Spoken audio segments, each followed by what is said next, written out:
So I wanted to do one more video tonight before I said good night to all of you guys, and this is basically kind of going over the machine checkoff list, and I guess I should actually switch it. When we get a machine in, I have this list. Let me try to get to, there we go. So this is the 1948 that we have here, and I named it December because it is from December of 1948. So the checkoff list basically has the name of the machine so we can keep track, and then the serial number.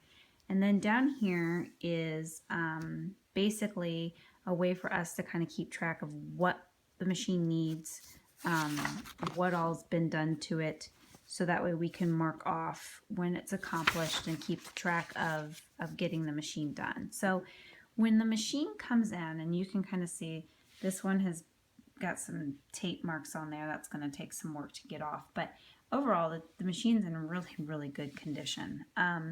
So we get the machine out and we'll take this paper and we'll go back through. So back here, the first thing we always check is let me get my flashlight. The bake light, which is this portion right here. And if it's cracked or broken in any ways, we go ahead and place an order for that, just so that way that gets in, because those are sometimes pricey. Some people it's about 18 bucks, other people it's about 26. So, you know, that's important to kind of get that right away. The next thing I'm going to check for is the standard presser foot, which we see that this little guy has. I'm going to check for a manual. This one did not come with it, so I'm going to order a reproduction manual for it. We check the condition of the belt. Kind of going through here. We just check the belt for any cracks or splits to where it would make the belt unusable at some point in time, if not already. And then we'll check for bobbins. This particular one did not come with any. And then the motor brush. So on the back of your machine, turn this around here, you'll see this little tiny, well, it's not really that little,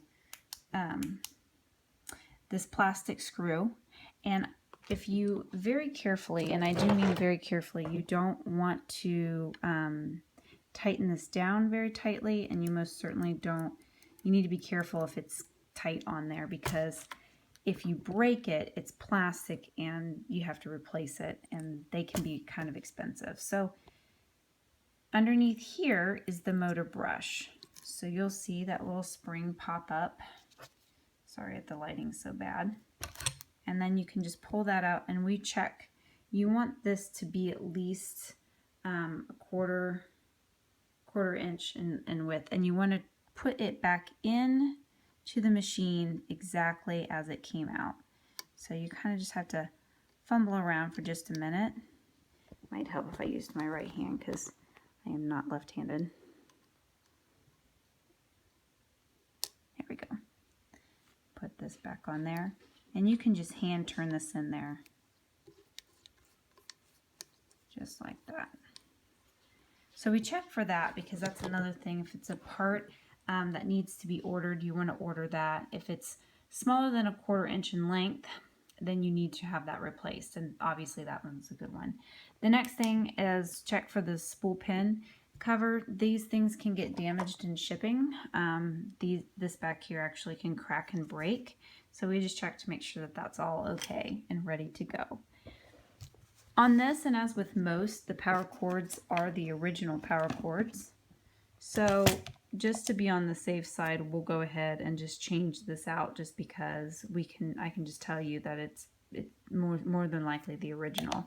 So we'll save this plug, and then as long as the rubber's not too hard, we'll be able to save the plug into the wall. We can actually solder that and get the original parts on there. We try to keep things as original as possible.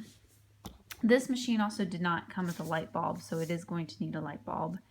And we're going to get, I've got the case started in the kitchen. Unfortunately, it's missing a tray, so we've had to order a tray to get that going.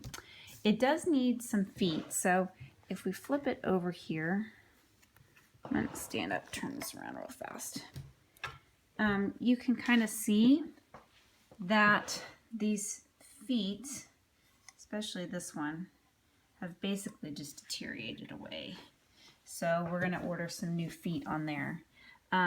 We'll check the felt, and the felt's over there underneath my waxing rag, and it does need to be wiped off. And if it's too bad, we'll go ahead and replace that as well. But then I come up here and I'm going to check the gears, and I don't know if you can kind of tell. I will definitely post pictures, but there's a lot of just gunked up oil and grease. Well, I shouldn't say oil because there shouldn't be oil in the gears, but there's just a bunch of old grease.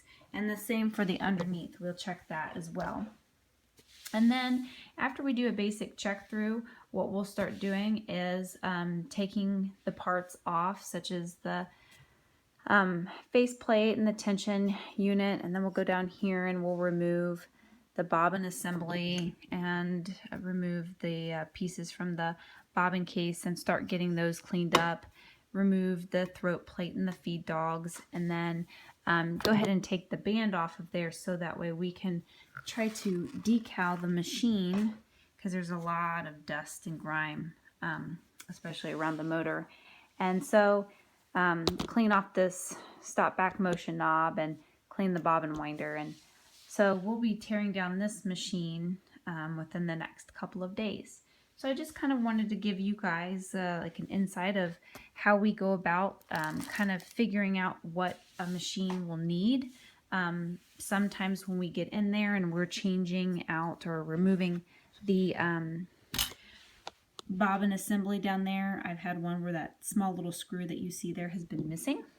So, you know, anything that kind of pops up, we will replace it. But I try not to replace too much stuff if it doesn't have to be, obviously, because it keeps the cost down. So just wanted to kind of show you guys what all we do here at Featherweight 38. Have a great night.